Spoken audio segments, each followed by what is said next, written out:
And we are back with the fourth segment of the GSMC Basketball Podcast, presented by the GSMC Sports Network. And in this fourth segment, we're going to be talking about Glen Davis being sentenced to 40 months in prison on NBA insurance fraud.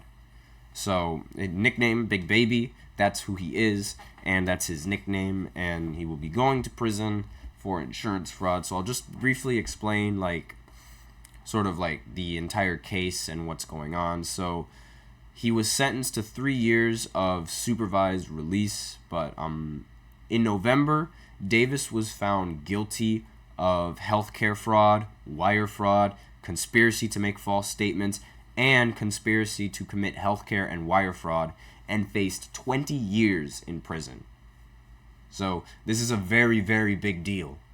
Federal authorities said that Davis and others defrauded an insurance plan for NBA players and family members of more than $5 million in a scheme that lasted at least 4 years. So the players would make false claims for dental services and various medical care, but those services were never provided. So essentially, they were using the money given to them on insurance for themselves, as opposed to for their health. I can't really say for themselves because insurance is supposed to be for themselves, but they're using the money for purposes that weren't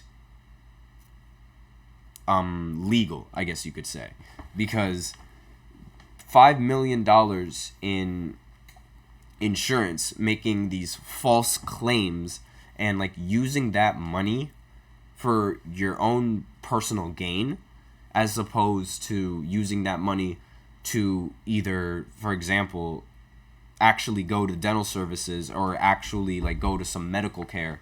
Using it for any other reason would be illegal, and it's just wrong, because that insurance is supposed to be going towards this and that, but instead it's going towards this, and that's something that's obviously it's bad in terms when you're looking at the law.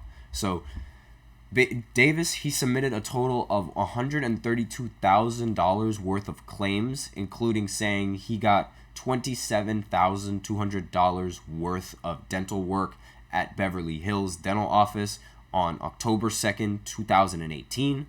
Authorities said that he was actually in Las Vegas at the time and flew to Paris that same day, using the geolocation data from his cell phone to prove it. So he was one of more than 20 people convicted in this case, including ringleader and former NBA player Terrence Williams, who was sentenced to 10 years in prison.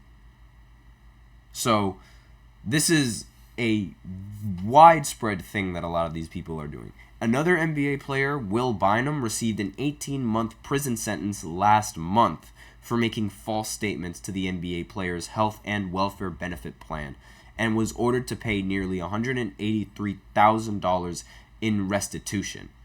And Davis spent his last 8 seasons in the NBA playing for the Boston Celtics, the Orlando Magic, the Clippers, and was a member of the 2008 championship team for the Celtics.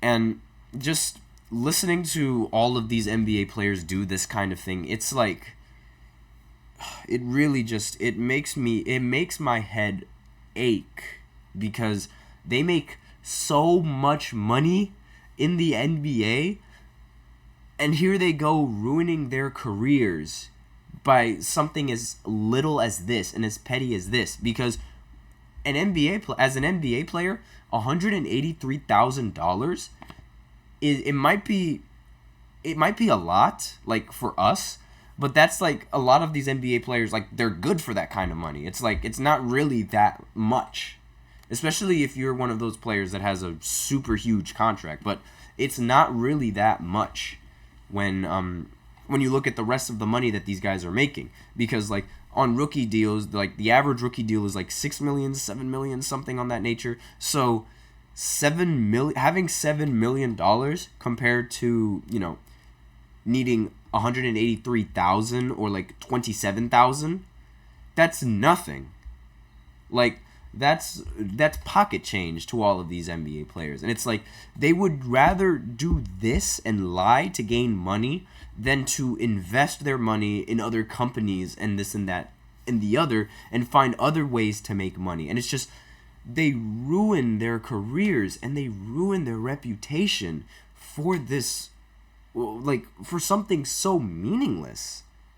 And I'm like, why? Like, this is almost as bad as the Jonte Porter incident where he gambled, he leaked information to help gamblers and help them sort of make some kind of money on betting the under on some of his games. And it's like the way that the decisions that a lot of these athletes make, like, it ruins their career, and I don't understand why they would go lengths to do this. It's just it does not make any sense to me whatsoever, especially when you're loaded with cash like how these players are.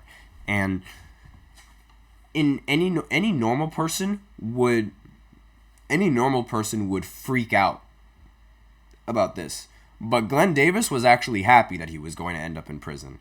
For whatever twisted, sick reasoning, he was very happy that he was going to prison, and I don't understand why. But, like, it's just really, really sad seeing that him and multiple other NBA players also lying and committing insurance fraud.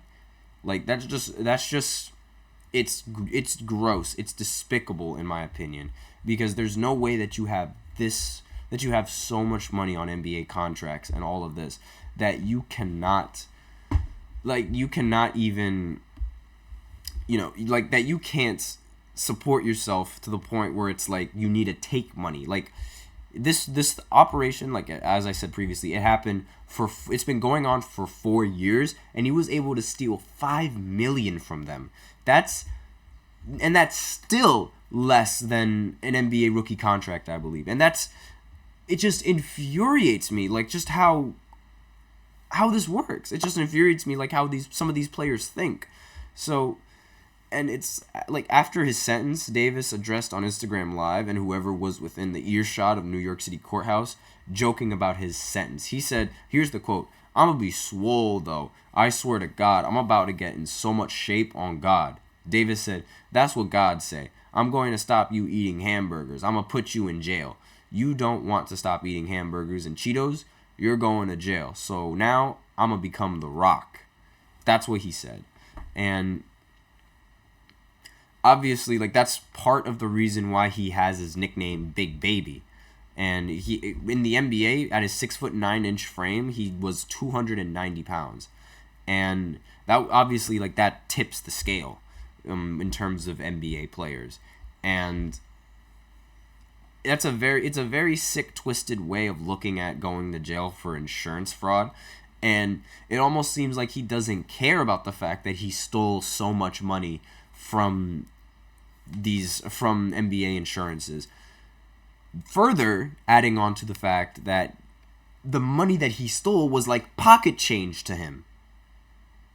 Like, and Big Baby, Glen Davis, he wasn't an all-star player in the NBA. He got a championship, and he does have a ring, but he wasn't one of the best players on that championship team, and he hasn't really been the best player on any kind of team that he's played on. And but still, this money is pocket change to him.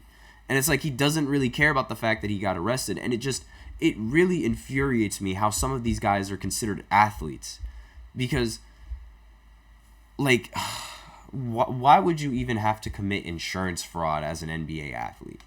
Why do you even have to do that? With all the money that you made and all the insurance and all the endorsements that you've signed and everything else, there's no need to do this, like, whatsoever. No need to do this. And that's basically, like, all I have that needs to be said about this. I'm extremely disappointed at how many other NBA players resorted to this tactic, and I think it's just incredibly weak.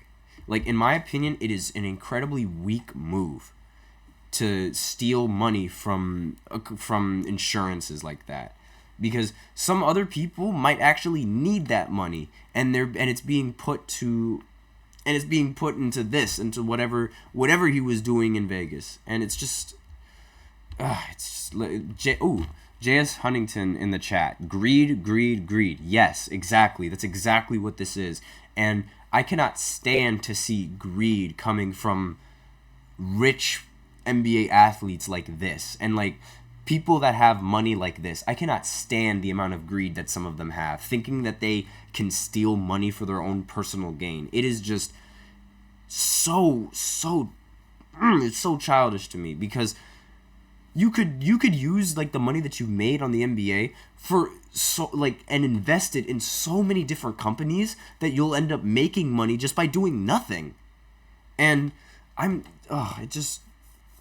it makes me mad that you would really resort to stealing insurance money. It's unnecessary. But that's all I have to say on this fourth segment. So I hope you guys enjoyed, and that would be the end of the show. So thank you for tuning in to the GSMC Basketball Podcast, presented by the GSMC Sports Network. Your support means a lot to us, so please remember to subscribe to the show and leave a positive review. It really does make a difference. We also invite you to follow us on Facebook, Twitter, TikTok, and Instagram for more content and updates. And as usual, please remember to use the link in the description to get your comments recognized, or the link displayed below the ticker on every single show segment. That is gsmcpodcast.net. Really helps the show, makes the show much more interactive between myself and you guys. And with that, that is the end of the show. Be sure to tune in to next week on Monday at 12:30 Eastern Time to catch up on what's next in the show and what I have to say about NBA basketball. The show starts at 12:30 every single day, Monday through Friday. So I will see you guys next week. Thank you guys so much for tuning in. I am your host, Nelson, and as always, take care.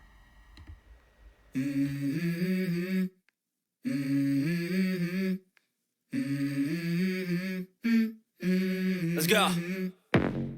I wake up to a little bit of drool on my pillow, feel like it's gonna be a bad day. Yeah, I'm tired of shit, and the coffee ain't hit yet, damn, ain't that great.